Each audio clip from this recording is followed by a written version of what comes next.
एक पतिव्रता स्त्री के वैश्या बनने की कहानी। समुद्र के निकटवर्ती प्रदेश में एक वास्कल नाम का ग्राम था, जहाँ वैदिक धर्म से विमुख महापापी द्विज निवास करते थे। वे सबके सब बड़े दुष्ट थे। उनका मन दूषित विषय भोगों में लगा रहता था। वे न तो देवताओं पर विश्वास करते थे और न ही अपने भाग्य पर।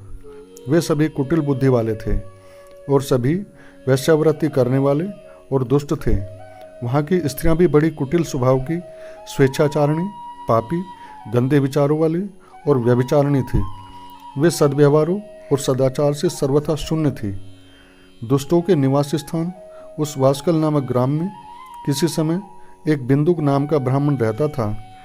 वह बड़ा अधम था। वह दुरात्मा और महापापी था। यद्यपि उसकी स्त्री बड़ी सुंदर थी, तो भी वह कुमार्ग पर ही चलता था। कामवासना से कलुषित वह वैश्यगामी हो गया था। उसकी पत्नी का नाम चंचुला था। वह सदा उत्तम धर्म के पालन में लगी रहती थी, तो भी वह उसे छोड़कर वैश्यगामी हो गया था। इस तरह कुकर्म में लगे हुए उस बिंदु के बहुत वर्ष व्यतीत हो गए, तो भी उसकी स्त्री चंचुला काम से पीड़ित होने पर भी स्वधर्म नाश के भय से दीर्घ काल तक अपने धर्म से भ्रष्ट नहीं हुई, परंतु दुराचारी पति के आचरण से प्रभावित होने के कारण काम पीड़ित होने पर वह स्त्री भी आगे चलकर दुराचारिणी हो गई। भ्रष्ट चरित्र वाली वह चंचुला अपने पति की दृष्टि बचाकर रात्रि में चोरी छुपे अन्य पापी पुरुषों के साथ रमण करने लगी। एक बार उस ब्राह्मण ने अपनी उस दुराचारिणी पत्नी चंचुला को कामासक्त हो अन्य पुरुष के साथ रात्रि में संसर्ग करते देख लिया। अपनी पत्नी को रात में पर पुरुष के साथ व्यभिचारत देखकर वह क्रोधपूर्वक दौड़ा। उस दुष्ट बिंदुक को घर में आया जानकर वह अन्य व्यभिचारी पुरुष तेजी से भाग गया। तब उस बिंदुक ने अपनी पत्नी को पकड़कर उसे डांटता हुआ मुक्कों से मारने लगा। वह व्यभिचारिणी नारी चंचुला पीटी जाने पर कुपित होकर निर्भयतापूर्वक अपने पति बिंदुक से कहने लगी, मुझ पतिव्रता युवती पत्नी को छोड़कर आप कुबुद्धिवश प्रतिदिन वैश्य के साथ इच्छानुसार रमण करते हो। आप ही बताओ कि रूपवती तथा कामासक्त मुझ युवती की पति संसर्ग के बिना क्या गति होती होगी। मैं अत्यंत सुंदर हूँ तथा नवयौवन से उन्मत्त हूँ। आपके संसर्ग के बिना व्यथित चित्त वाली मैं कामजन्य दुख को कैसे सह सकती हूँ। इस प्रकार उस स्त्री के कहने पर वह मूढ़ बुद्धि मूर्ख ब्राह्मण दुष्ट पापी बिंदुक कहने लगा, काम से व्याकुल चित्त होकर तुमने यह सत्य ही कहा है। हे प्रिय, तुम भय त्याग दो और मैं जो तुमसे हित की बात कहता हूँ उसे सुनो।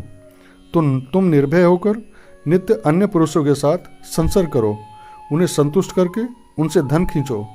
वह सारा धन लाकर मुझे दे दिया करो, जिससे तुम्हारा और मेरा दोनों का ही स्वार्थ सिद्ध हो जाएगा। पति का यह वचन सुनकर उसकी पत्नी चंचुला ने प्रसन्न होकर उसकी बात मान ली। उन दोनों दुराचारी पति पत्नी ने इस प्रकार समझौता कर लिया तथा वे दोनों निर्भय होकर कुकर्म में लीन हो गए और इस तरह दुराचार में डूबे हुए उन मूढ़ चित्त वाले पति पत्नी का बहुत सा समय व्यर्थ बीत गया। इसके पश्चात शूद्र जातीय वैश्या का पति बना हुआ वह दूषित बुद्धि वाला बिंदुक ब्राह्मण समय के अनुसार मृत्यु को प्राप्त हो नरक में जा पड़ा। बहुत दिनों तक नरक के दुख भोग कर वह मूढ़ पापी विंध्या पर्वत पर भयंकर पिशाच बनकर रहने लगा। इधर उस दुराचारी पत्नी बिंदुक के मर जाने पर वह चंचुला बहुत समय तक पुत्रों के साथ अपने घर में ही रही। इस प्रकार प्रेम पूर्वक कामासक्त होकर पर पुरुषों के साथ विहार करती हुई उस चंचुला नामक स्त्री का यौवन समय के साथ ढलने लगा। एक दिन देवयोग से किसी पुण्य पर्व के आने पर वह स्त्री भाई बंधुओं के साथ गोकर्ण क्षेत्र में गई तथा तीर्थ के पवित्र जल में स्नान किया। फिर वह साधारणतया बंधुजनों के साथ यत्र तत्र घूमने लगी। किसी देव मंदिर में उसने एक देवज्ञ ब्राह्मण के मुख से भगवान शिव की परम पवित्र एवं मंगल कारिणी उत्तम पौराणिक कथा सुनी। कथावाचक ब्राह्मण कह रहे थे कि जो स्त्रियां पर पुरुषों के साथ व्यभिचार करती हैं, वह मरने के बाद जब यमलोक में जाती हैं, तब यमराज के दूत उसके शरीर में तपे हुए लोहे का परिघ डालते हैं।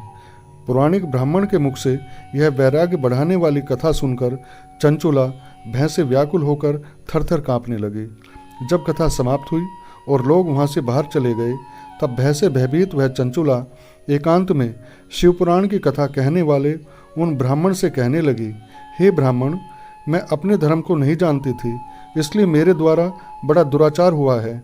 हे प्रभु, इसे सुनकर मेरे ऊपर अनुपम कृपा करके आप मेरा उद्धार कीजिए। हे प्रभु, मैंने मूढ़मति के कारण घोर पाप किया है।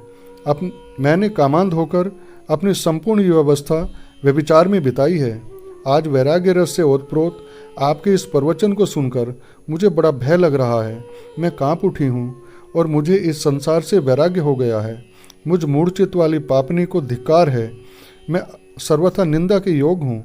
मैं कुत्सित विचारों में फंसी हुई हूँ और अपने धर्म से विमुख हो गई हूँ। थोड़े से सुख के लिए अपने हित का नाश करने वाले तथा भयंकर कष्ट देने वाले घोर पाप मैंने अनजाने में ही कर डाले हैं।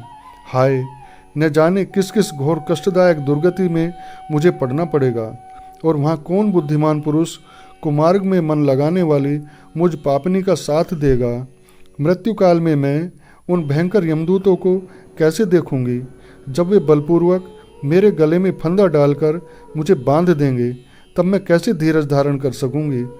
नरक में जब मेरे शरीर के टुकड़े टुकड़े किए जाएंगे, उस समय विशेष दुख देने वाली उस महायातना को मैं वहाँ कैसे सहूँगी।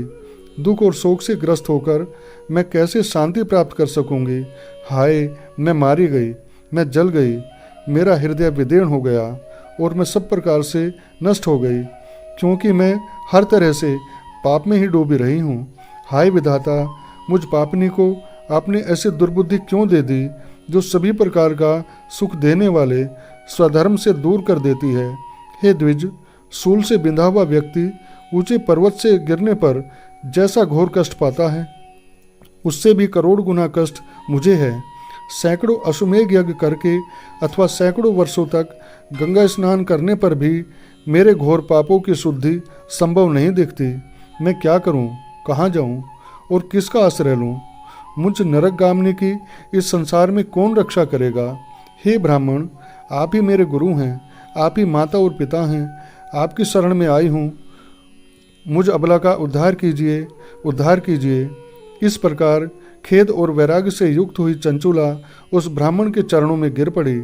तब उस बुद्धिमान ब्राह्मण ने कृपापूर्वक उसे उठाकर इस प्रकार कहा। इस प्रकार शिव महापुराण में वर्णित चंचुला वैराग्य वर्णन नामक 3 अध्याय संपूर्ण हुआ। ओम हर हर महादेव, हर हर महादेव, हर